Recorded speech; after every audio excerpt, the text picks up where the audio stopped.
Hello everybody, hope आप सब अच्छे से होंगे। मैं हूं डॉक्टर नवीन और आज हम पढ़ेंगे एक बहुत ही इंपॉर्टेंट टॉपिक जो है पीआईडी, पेल्विक इन्फ्लामेटरी डिजीज। क्योंकि इस टॉपिक से हर एक एग्जाम में क्वेश्चन रहता ही रहता है, तो ये टॉपिक बहुत ही इंपॉर्टेंट है आपके लिए। सो कोई भी वीडियो स्किप ना करते हुए और प्रॉपर नोट्स के साथ अगर ये पढ़ेंगे तो बहुत ही मजा आएगा। चलिए हम स्टार्ट करते हैं।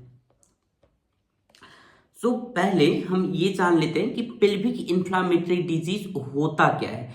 पेल्विक इन्फ्लामेटरी डिजीज आप नाम से ही समझ सकते हैं कि पेल्विक साइड में कुछ इन्फ्लामेशन होगा। बट क्या इन्फ्लामेशन होगा? पेल्विक साइड में वहां पे जितने भी ऑर्गन है ना, जितने भी ऑर्गन है, फीमेल जेनाइटल ट्रैक्ट जितने भी है, वो सब क्या हो जाएगा? इन्फ्लाम्ड हो जाएगा। ठीक है। ये क्या है? एक फीमेल जेनाइटल ट्रैक्ट का इन्फ्लामेशन का क्या है? स्पेक्ट्रम है। ठीक है। ये इन्फ्लामेशन डिसऑर्डर है। तो इसका हम डेफिनेशन लिखने की हम ट्राई करते हैं। Pelvic inflammatory disease,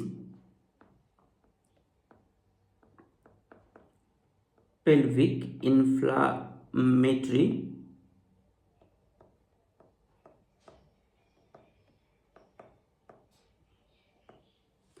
disease is inflammatory disorder.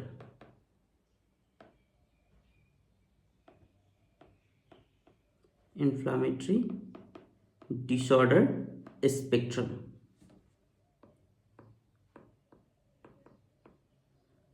Spectrum of the female genital tract. Genital tract है ना। क्या है ये? Pelvic inflammatory disease female genital tract का इन्फ्लामेशन डिसऑर्डर का स्पेक्ट्रम है। ठीक है, ठीक है, क्लियर। इसका मतलब क्या हुआ? That is inflammation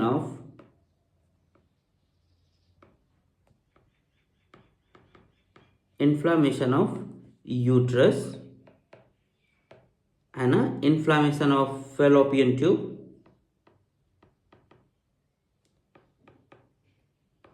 inflammation of ovary and pelvic peritoneum pelvic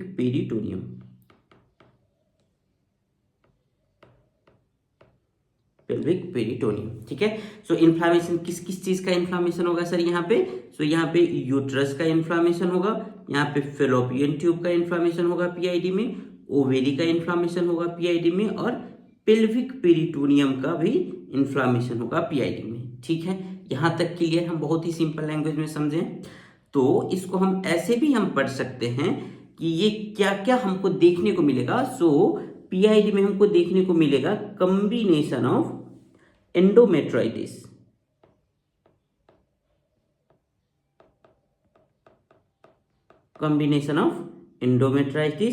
after that salpingitis. ठीक है। सैल्पेंजाइटिस के बाद ओफराइटिस,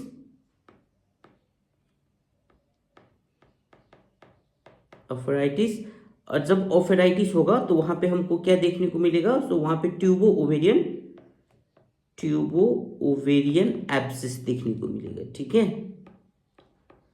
पीआईडी में हमको क्या देखने को मिलेगा? ओवेरी से हमको ट्यूबो ओवेरियन एब्सिस देखने को मिलेगा, और ये आपको याद रखना है। ठीक है। After that pelvic peritonitis,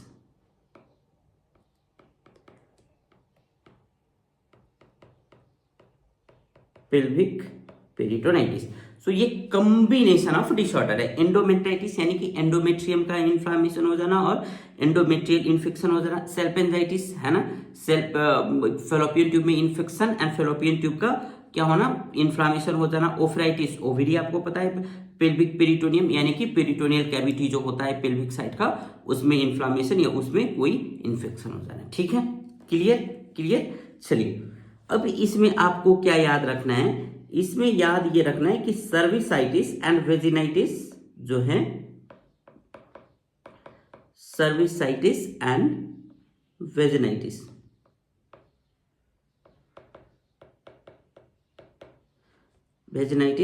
are not included in PID. PID, और ये आपको याद रखना है, ठीक है। सर्विसाइटिस और वेजिनाइटिस जो होता है, अगर उसमें इन्फ्लामेशन है, उसमें कोई भी इन्फेक्शन है, तो हम क्या नहीं करते हैं, हम इसको पीआईडी के कैटेगरी में नहीं लेते हैं, ठीक है। सो पीआईडी के कैटेगरी में हम क्या क्या लेंगे सर? सो पीआईडी के कैटेगरी में हम एंडोमेट्राइटिस है तो लेंगे, साल्पेंजाइटिस है तो लेंगे, ओफराइटिस है तो लेंगे, अभी ओफराइटिस है तो ट्यूबो ओवेरियन एब्सिस देखने को मिलेगा आपको पीआईडी के केस में, और पेल्विक पेरिटोनाइटिस को हम लेंगे, ठीक है, ठीक है। अब हम पैथोलॉजी हम थोड़ा सा देख लेते हैं। तो पैथोलॉजी में आपको क्या याद रखना है कि रूट ऑफ स्प्रेड क्या होता है, यानी कि पीआईडी जो होता है वो कैसे स्प्रेड होता है। तो इसके लिए पहले तो ये असेंडिंग इन्फेक्शन होता है, ठीक है, ascending infection along with sperm, along with sperm, ठीक है। यानी कि रूट ऑफ स्प्रेड क्या होगा? Ascending infection. पहले क्या होगा? पहले जैसे एंडोमेट्राइटिस होगा, एंडोमेट्राइटिस के बाद फिर ये फेलोपियन ट्यूब में जाएगा तो सेल्पेंजाइटिस होगा, फिर क्या होगा? ओफराइटिस होगा। तो ऐसे असेंडिंग के तरीके से होता है, ठीक है, ठीक है। और कौन ये कैरी करता है ये इन्फेक्शन को? तो स्पर्म, स्पर्म जैसे एंडोमेट्राइटिस हुआ, फिर स्पर्म जाएगा फेलोपियन ट्यूब में, तो क्या होगा? फिर सेल्पेंजाइटिस होगा, फिर ओवरी की तरफ जाएगा तो फिर क्या हो जाएगा? ओफराइटिस होगा। तो स्पर्म की वजह से ये क्या होता है? ये इन्फेक्शन जो है ये स्प्रेड होता है, ठीक है। अब कुछ आइट्रोजेनिक प्रोसीजर है जिसके वजह से भी क्या हो सकता है? तो आइट्रोजेनिक प्रोसीजर की वजह से भी पीआईडी हो सकता है। तो क्या क्या है वो प्रोसीजर? तो पहले तो procedure done by doctors, procedures done by doctors can cause PID। तो क्या क्या प्रोसीजर जो डॉक्टर करते हैं जिसमें पीआईडी हो सकता है सर? तो पहले तो जैसे एंडोमेट्रियल बायोप्सी हो गया, एंडोमेट्रियल बायोप्सी है ना। अगर एंडोमेट्रियल बायोप्सी किया है किसी को तो इस प्रोसीजर की वजह से भी क्या होने का रिस्क रहेगा? तो पीआईडी होने का रिस्क रहेगा। अगर किसी को यूटेराइन क्यूरेटाज किया हुआ है,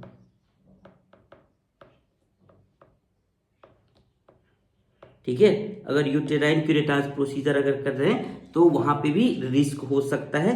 अगर हम हिस्टेरोसेल्पिंजियोग्राफी HSG हम करेंगे तो वहां पे भी ये रिस्क हो सकता है। या अगर हम आईयूडी इंसर्ट करते हैं, है ना, सो आईयूडी इंसर्टेशन पे भी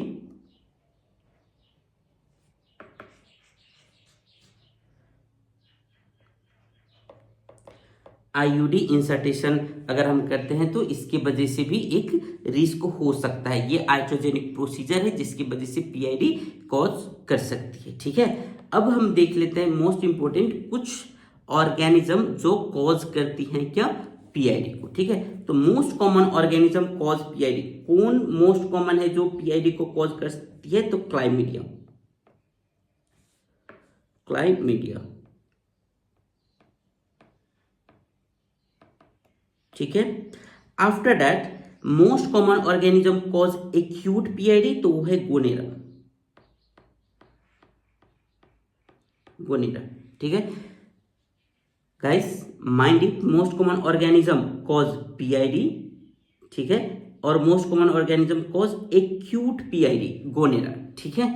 after that most common cause of PID in virgin female, जो फीमेल सेक्सुअली एक्टिव नहीं है, ठीक है, अभी तक सेक्सुअली एक्टिव नहीं, तो ऑब्वियसली स्पर्म नहीं गया होगा। अगर स्पर्म नहीं जाएगा तो वहां पे क्या नहीं होगा? असेंडिंग रूट के थ्रू वहां पे पीआईडी होने का रिस्क नहीं रहेगा। तो कैसे होता है फिर? तो फिर जेनाइटल टीबी की वजह से होता है, ठीक है, जेनाइटल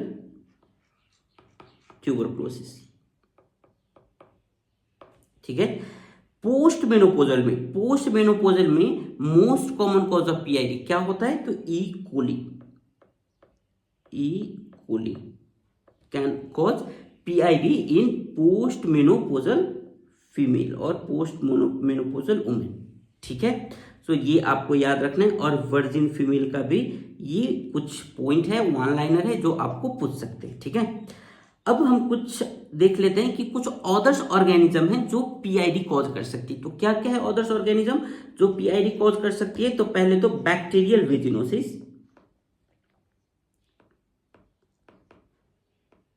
बैक्टीरियल वेजिनोसिस, ठीक है। After that Streptococcus, Streptococcus, after that mycoplasma, after that mycoplasm, and after that bacteroids,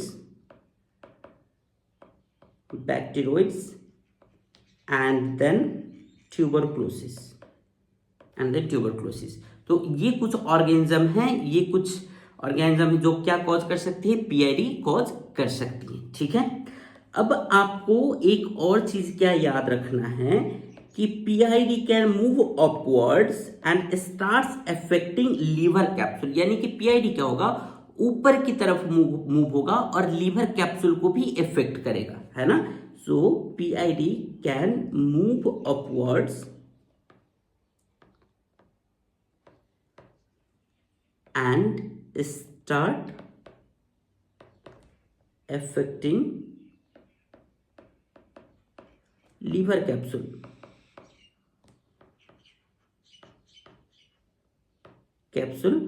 like पेरीहेपेटाइटिस,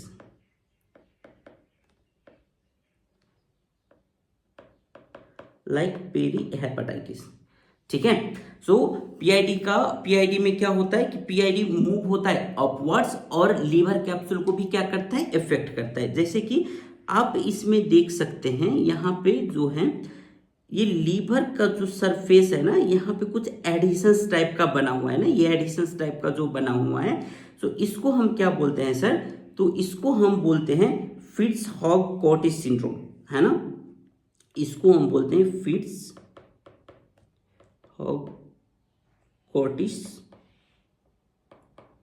syndrome, फिट्ज-हॉग-कॉटिस syndrome. और इसमें हमको जो स्ट्रक्चर मिलता है, वो कौन सा स्ट्रक्चर होता है, ये आपका एग्जाम के पॉइंट ऑफ व्यू से ये इंपॉर्टेंट हो सकता है। सो अफेक्टिंग लीवर कैप्सूल को इफेक्ट करता है पेरीहेपेटाइटिस की तरह, और इसमें जो हमको स्ट्रक्चर मिलता है वो मिलता है violin string like adhesion around the liver, ठीक है। सो ये आपको याद रखना है। जो कैसे एडिशन मिलेगा सर, कैसे एडिशन मिलेगा, तो वोइलिन स्ट्रिंग लाइक एडिशन, ठीक है। वोइलिन स्ट्रिंग लाइक एडिशन आपको देखने को मिलेगा इसमें। और अब हम देख लेते हैं रिस्क फैक्टर क्या क्या होता है पीआईडी का। तो क्या क्या रिस्क फैक्टर होगा, तो अगर फीमेल नली पैरिटी है तो ये एक रिस्क फैक्टर हो सकता है, ठीक है। फीमेल अगर नली पैरिटी है तो एक रिस्क फैक्टर हो सकता है। अर्ली एज ऑफ इंटरकोर्स, अगर अर्ली एज में इंटरकोर्स सेक्सुअली एक्टिव हो गई है तो ये भी एक रिस्क फैक्टर हो सकता है। Early age of intercourse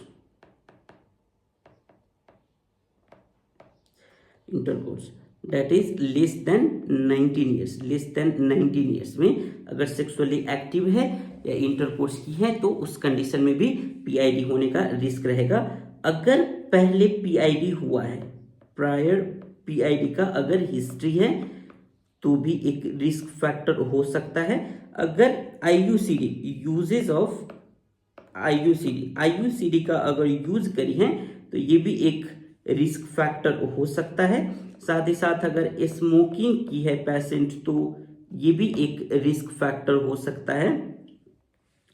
after that sex with, अगर किसी फीमेल ने जिस फीमेल को अनट्रीटेड यूरेथ्राइटिस है उसके साथ अगर सेक्स करी है तो भी एक हो सकता है। तो sex with untreated urethritis partner, ठीक है। किसी भी मेल को क्या है यूरेथ्राइटिस, किसी भी मेल को यूरेथ्राइटिस है और उसके साथ अगर सेक्स करिए, ठीक है, तो उस कंडीशन में भी पीआईडी हो सकता है। या presence of presence of bacterial vaginosis,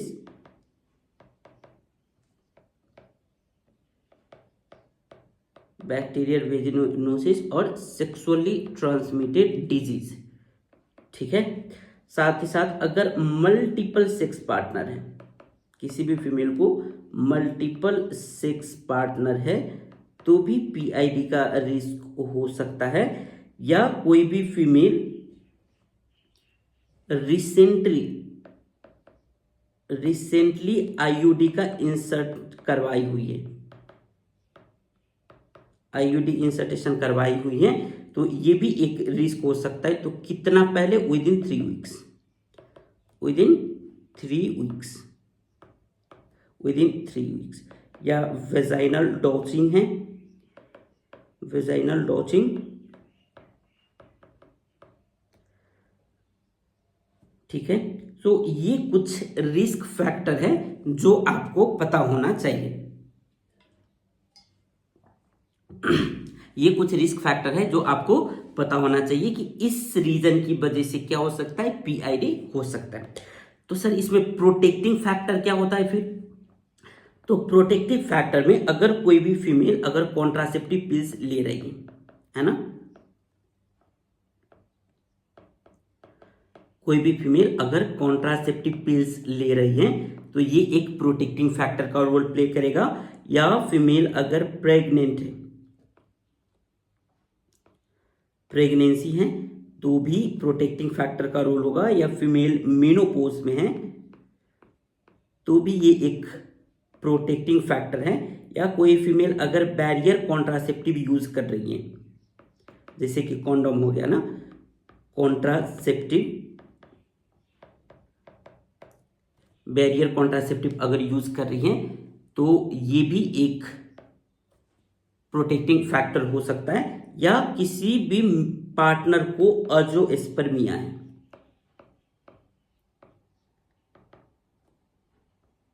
यानी कि स्पर्म वहां पर है ही नहीं, अगर एजोस्पर्मिया है तो ऑब्वियसली स्पर्म नहीं, तो स्पर्म के थ्रू ये क्या होता है, इन्फेक्ट होता है, या यानी कि ये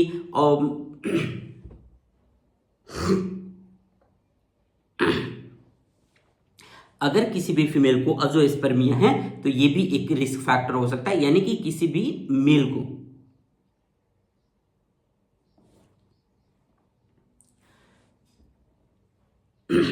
अगर किसी भी मेल पार्टनर को अजोस्पर्मिया है, यानी कि स्पर्म वहां पर है ही नहीं, जब स्पर्म नहीं होगा तो ये क्या होगा, ये स्प्रेड नहीं होगा। हमने पढ़ा है ये ना रूट में कि अलोंग विथ स्पर्म ये क्या होता है, स्प्रेड होता है। तो अगर अजोस्पर्मिया, स्पर्म होगा ही नहीं तो वहां पे क्या नहीं होगा, स्प्रेड होगा ही नहीं।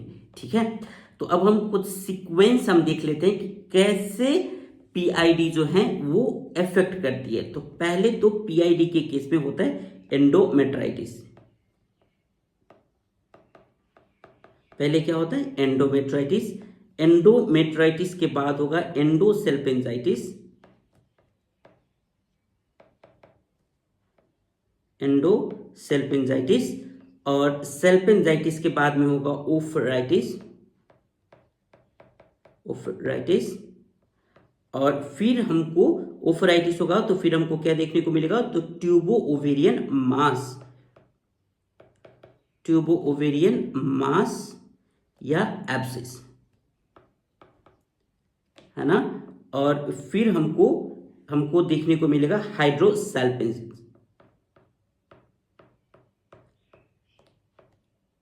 हाइड्रोसल्फिंक्स इन क्रोनिक कंडीशन। हाइड्रोसल्फिक कब देखने को मिलेगा, तो क्रोनिक कंडीशन में हमको देखने को मिलेगा।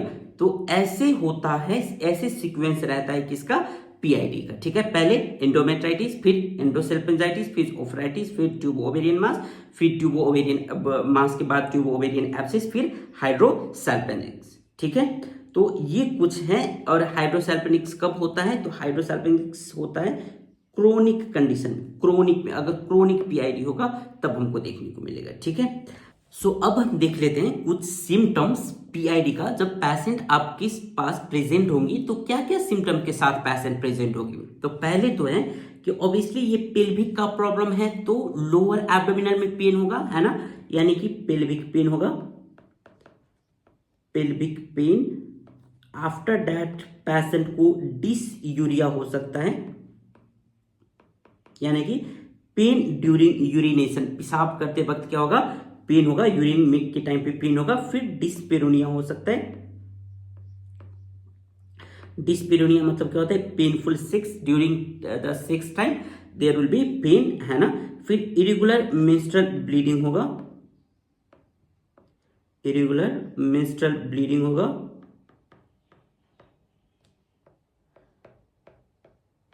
फिर क्या होगा, इरेगुलर मेंस्ट्रुअल ब्लीडिंग के बाद जो है, अगर हम पेल्विक एग्जामिनेशन यानी कि फिजिकल एग्जामिनेशन करेंगे ना, तो वहां पे भी पेन होगा। सो पेन ड्यूरिंग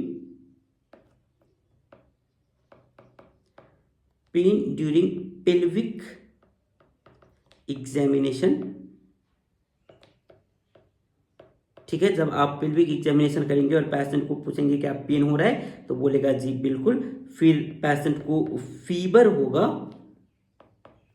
और फिर फीवर के बाद एक्सेसिव वेजाइनल डिस्चार्ज होगा, एक्सेसिव वेजाइनल डिस्चार्ज होगा।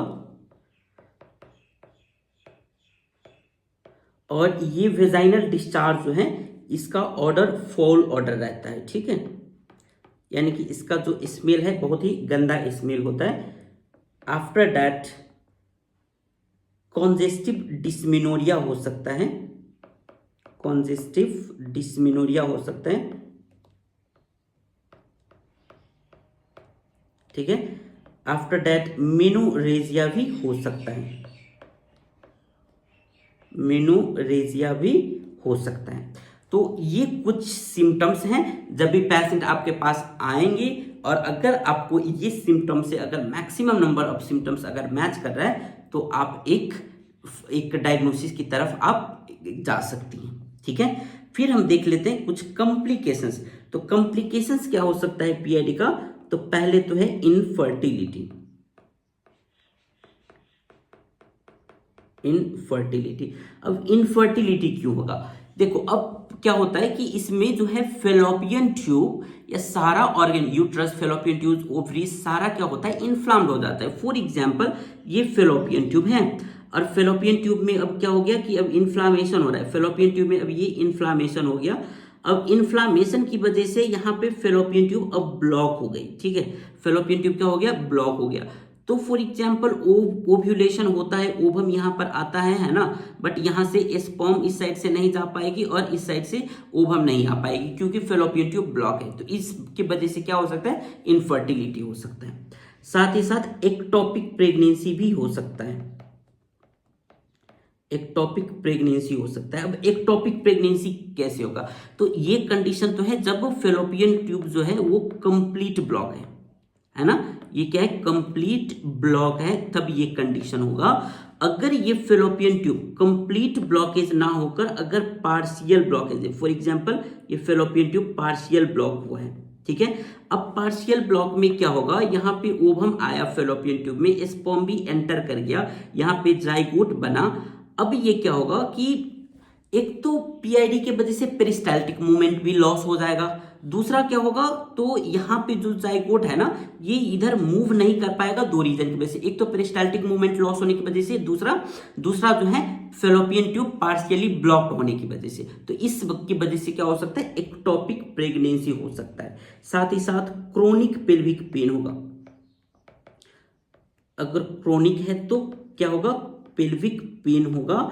और साथ ही साथ आपको फिट्ज-हॉग-कॉटिस सिंड्रोम देखने को मिलेगा, जो हमने ऊपर डिस्कस किया था, फिट्ज-हॉग-कॉटिस सिंड्रोम,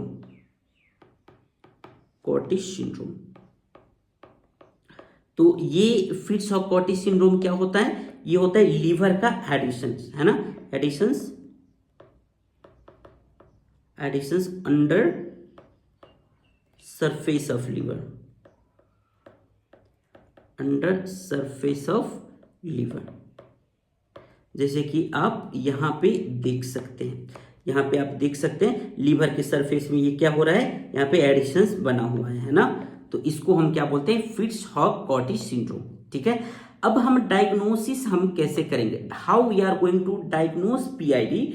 सो पीआईडी के डायग्नोसिस के लिए पहले तो इन्वेस्टिगेशन ऑफ चॉइस क्या है एंड गोल्ड स्टैंडर्ड क्या है, गोल्ड स्टैंडर्ड टेस्ट क्या है, gold standard.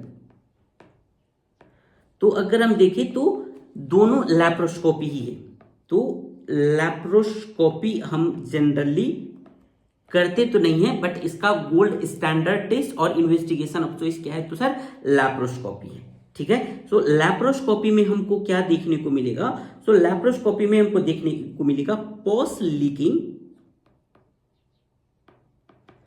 Post leaking from fimbria और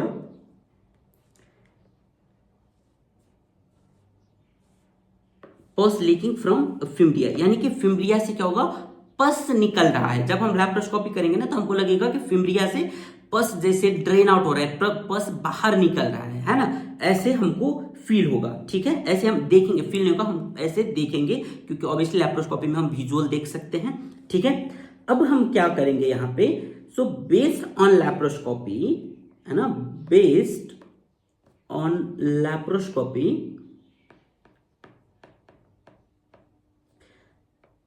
PID divided into three types. Number one, mild PID,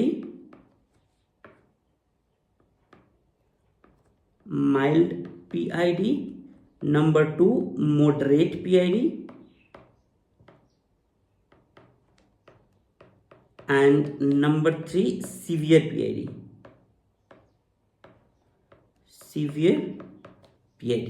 ठीक है। अब हम देखते हैं minimum criteria to diagnose PID को डायग्नोज करने के लिए कुछ क्राइटेरिया हैं, जिसको हम एक क्या बोलते हैं, मिनिमम क्राइटेरिया बोलते हैं, और फिर एक होता है एडिशनल क्राइटेरिया। तो मिनिमम क्राइटेरिया में हमको क्या देखने को मिलता है, तो मिनिमम क्राइटेरिया में हम करते हैं फिजिकल एग्जामिनेशन। मिनिमम क्राइटेरिया में हम क्या करते हैं, फिजिकल एग्जामिनेशन, और फिजिकल एग्जामिनेशन में हम क्या देखने को मिलता है हमको, तो सर्वाइकल टेंडरनेस। आपको क्या देखने को मिलेगा, सर्वाइकल टेंडरनेस। आफ्टर दैट आपको देखने को मिलेगा यूटेराइन टेंडरनेस,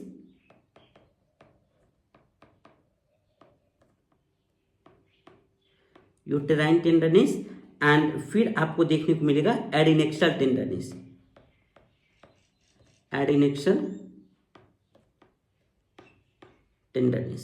ठीक है, तो फिजिकल एग्जामिनेशन यानी कि मिनिमम क्राइटेरिया में सर्वाइकल टेंडरनेस, यूटेराइन टेंडरनेस और एडिनेक्सल टेंडरनेस। और एडिशनल क्राइटेरिया में क्या देखने को मिलेगा, सो एडिशनल क्राइटेरिया में हम देखेंगे तो हमको यहां पर मिलेगा कि एक तो क्या है, पेशेंट का जो टेम्परेचर है वो हाई है, यानी कि फीवर हमको देखने को मिलेगा। फीवर कितना होगा, सो मोर देन 101.6 डिग्री फ़ारेनहाइट। ठीक है, आफ्टर दैट WBC का लेवल इंक्रीज्ड होगा, जिसको हम क्या बोलते हैं, ल्यूकोसाइटोसिस भी हम बोलते हैं। ल्यूकोसाइटोसिस हमको देखने को मिलेगा। फिर हमको इंक्रीज देखने को मिलेगा CRP का लेवल एंड ESR का लेवल। ESR एंड CRP का लेवल हमको इंक्रीज देखने को मिलेगा। और फिर म्यूकोप्रुलेंट डिस्चार्ज भी देखने को मिलेगा, म्यूकोप्रुलेंट डिस्चार्ज। सो ये म्यूकोप्रुलेंट डिस्चार्ज क्या होता है, तो पस और म्यूकस का combination of pus and mucus discharge, combination of pus and mucus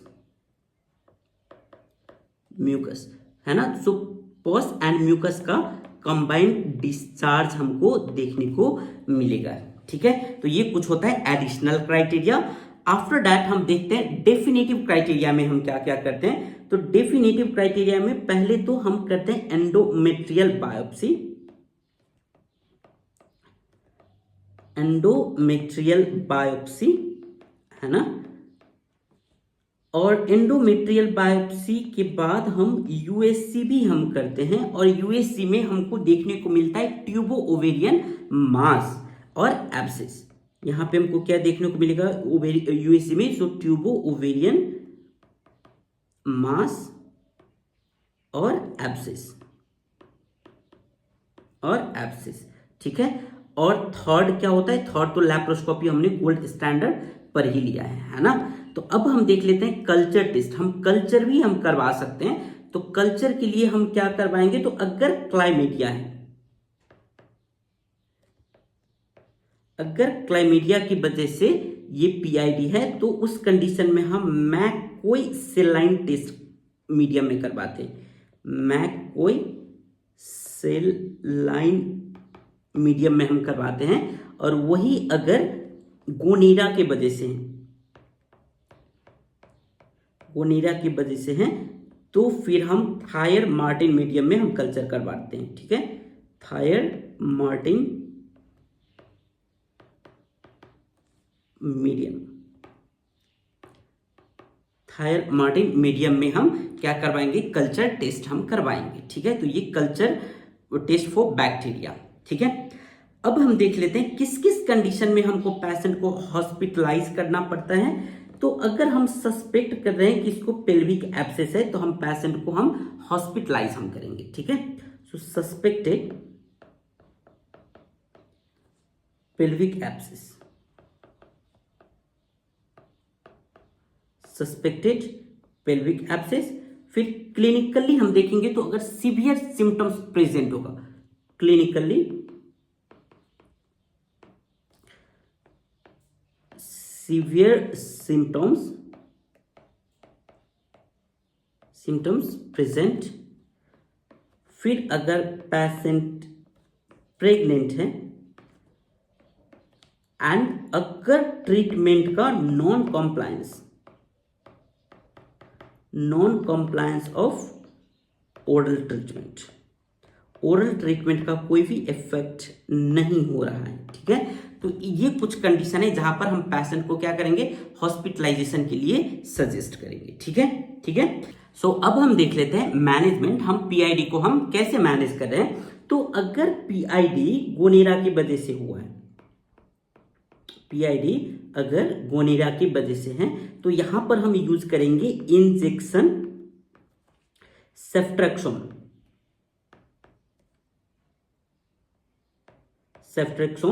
कितना मिलीग्राम का? सो 250 मिलीग्राम का यूज करेंगे IM, और ये सिंगल डोज का होता है, ठीक है। सिंगल डोज हम फॉलो करेंगे यहाँ पे। आफ्टर दैट हम यूज कर सकते हैं यहाँ पे इंजेक्शन सेफोक्सिटिन, और 2 ग्राम IV हम यूज करेंगे, है ना, 6 आवरली के गैप में। फिर अगर पीआईडी क्लाइमीडिया की वजह से है ना, फिर अगर पीआईडी क्लाइमीडिया की वजह से, तो फिर यहां पर हम क्या यूज करेंगे? तो यहां पर हम पहले कैप्सूल यूज करेंगे डॉक्सीसाइक्लिन।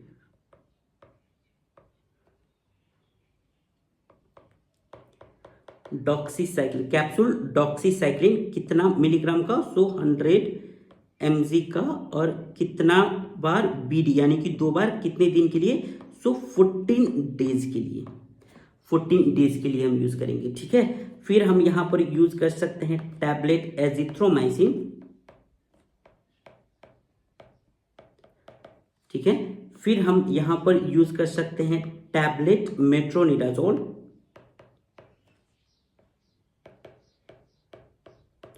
मेट्रोनिडाजोल 500 mg TDS, यानी कि 3 बार। कितने दिन के लिए? 14 डेज के लिए। ये भी हम यूज करेंगे, ठीक है। और अगर पेशेंट एडमिट है, in case of IPD patient, यानी कि अगर पेशेंट एडमिट है आपके पास, फिर क्या आप यूज करेंगे? तो यहां पर हम कॉम्बिनेशन ऑफ इंजेक्शन यूज करेंगे क्लेंडामाइसिन इंजेक्शन क्लिंडामाइसिन प्लस इंजेक्शन जेंटोमाइसिन,